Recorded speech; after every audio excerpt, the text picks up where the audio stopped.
And finally, homelessness is spiraling out of control in Britain, with ethnic minorities bearing the brunt.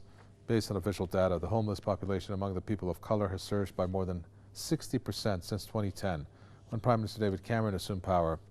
The figure now stands at around 20,000, which indicates homelessness is rising twice as fast among ethnic minorities compared to other groups.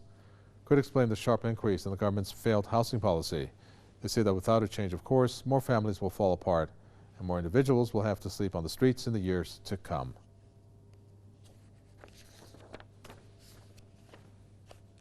Rodney Shakespeare is a political commentator who joins us from London. Rodney Shakespeare, why do you think there's a rise in homelessness when it comes to ethnic minorities in the UK?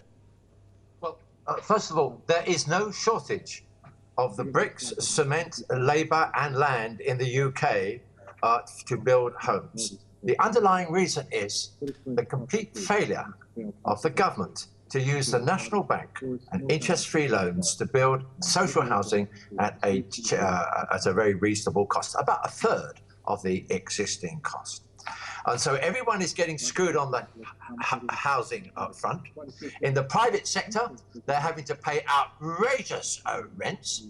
And then, of course, you then have the minority groups, people who do not get a fair crack of the whip and who increasingly are feeling subtly, very often subtly excluded.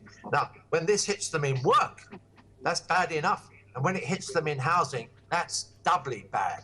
And I'm afraid that is what is going on in the UK. But at the bottom of all this is a disgraceful ignoring of the needs of ordinary people to have a home of their own.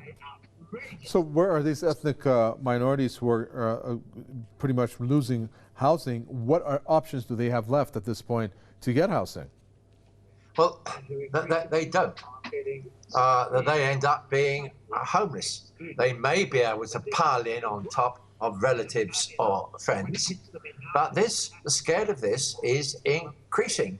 And it's part of deliberate policy to have the population screwed down and under stress, to have them in low-paid jobs or not jobs at all. And if they are in work, to in fact effectively ensure that their housing rent means that their take-home level of pay eventually is at the poverty level. It's all part of the shift up of wealth upwards and the complete neglect of the physical, financial and indeed emotional needs of what is now the bulk of the population.